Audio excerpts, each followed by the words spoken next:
ನೋಡ್ರಿ ಈ ಡಾಕ್ಟರ್ಗಳು ಬರೋತಕ್ಕ ಇಲ್ಲಿನ ಆಡಳಿತ ವ್ಯವಸ್ಥೆ ಬರೋತಕ್ಕ ಯಾವುದೇ ಕಾರಣಕ್ಕೂ ಆಗಲ್ಲ. ಸಂತೋರ್ತೀವಿ ದೂರ ಹೇಳ್ತೀವಿ ದೂರ ಒಬ್ಬರು ಡಾಕ್ಟರ್ಗಳು ಬಂದಿಲ್ಲ. ಬೇಕೇ ಬೇಕು ಬೇಕೇ ಬೇಕು.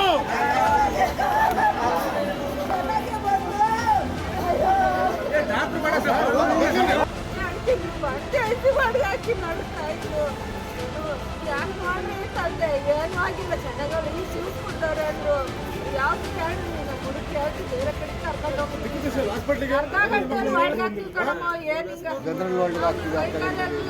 ಮಾತಾಡ್ತಾರೆ. ನನ್ನ ಮಗಳೇನ ಆದ್ರು ಅಂತ ಹತ್ರೆ ನಿನ್ ಮಗಳು ಜೀವಾಗಿಲ್ಲ ಯಾಕಮ್ಮ ಹಿಂಗ ಅಳ್ತೀಯ ಅಂದ್ರು ಕಣ್ಣ.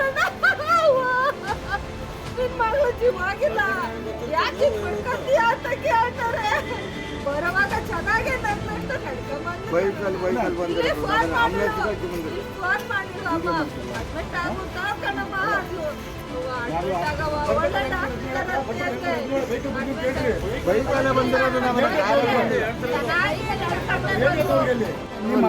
ಹತ್ತು ನಿಮಿಷಕ್ಕೊಬ್ರು ಬಿಡೋದು ಸಾರು ಏನು ಅಲ್ಲಿ ಇದು ಅಲರ್ಜಿ ಟೈಪ್ ಆಗುತ್ತೆ ಅದು ಬೇಡ ಬಿಡಲ್ಲ ನೋಡ್ಕೊಂಬರಿ ಅಂತ ಅಂದಿರ್ತಾರೆ.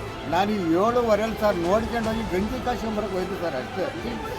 ಗಂಜಿ ಕೊಡ್ತೀರಿ ಅಂತ ಹೇಳಿದ್ರು, ಈ ಗಂಜಿ ಕೊಡ್ರಿ ಚೆನ್ನಾಗಿದ್ದಾಳೆ ಅಂತ ಹೇಳಿದ್ರು. ಗಂಜಿ ಕಾಸ್ಕೊಂಬರಕ್ಕೆ ಕುಪ್ಪೂರ್ಗೆ ಹೋಯ್ತು ಸರ್. ನೀವು 4 ಕೊಡ್ಲಲ್ಲಿ ಕೇಳಿದ್ವಿ, ಇಲ್ಲ ಗಂಜಿ ಮಾಡೋಣ ಅನ್ನೋಕ್ಕೆ ಕುಪ್ಪೂರ್ಗೆ ಹೋಯ್ತು ಸರ್. 12 ಕಿಲೋಮೀಟ್ರ್ ಇಲ್ಲಿಂದ ಹೋಗಿ ಗಂಜಿ ಕಾಸ್ಕೊಂಬರೋದ್ರೊಳಗೆ ನನಗೆ ಫೋನ್ ಬಂತು ಸರ್, ನನ್ನ ಮಗಳು ಉಳಿಯಲ್ಲ ಬೇರೆ ಕಡೆಗೆ ಕರ್ಕೊಂಡೋಗ್ರಿ ಅಂತೇಳಿ ಹೇಳೋವತ್ತಿಗೆ ಸರ್ ನಾನು ಅಲ್ಲೇ ಡಾಕ್ಟರ್ನೇನು ಹೇಳಿ ನಿಮಗೆ ಡಾಕ್ಟ್ರ್ ಏನು ಹೇಳಿ ಸರ್ ನಿಮ್ಮ ತಮ್ಮ ಅಂತ ಸರ್ ಹೇಳಿ ಸರ್ ಬೇರೆ ಕಡೆ ಕರ್ಕೊಂಡು ಇಲ್ಲ ಏನು ಪರವಾಗಿಲ್ಲ ಏನು ಪ್ರಾಬ್ಲಮ್ ಏನಿಲ್ಲ ಅಲರ್ಜಿ ಸುಸ್ತಾಗಿಲ್ಲ ಊಟ ಮಾಡಿಲ್ಲ ಸುಸ್ತಾಗಿಲ್ಲ ಮಧ್ಯಾಹ್ನ ನಮ್ಗೆ ಯಾವ್ದಾರು ಹೇಳಿದ್ರು 1 ಗಂಟೆ ಹೇಳಿದ್ರು ಸರ್ ನಾನು ಬೇರೆ ಕಡೆ ಕರ್ಕೊಂಡು ಹೋಗಿ 12 ಗಂಟೆಗೆ ಹೇಳಿದ್ರು ಕರ್ಕೊಂಡು ಹೋಗಿ ಸರ್.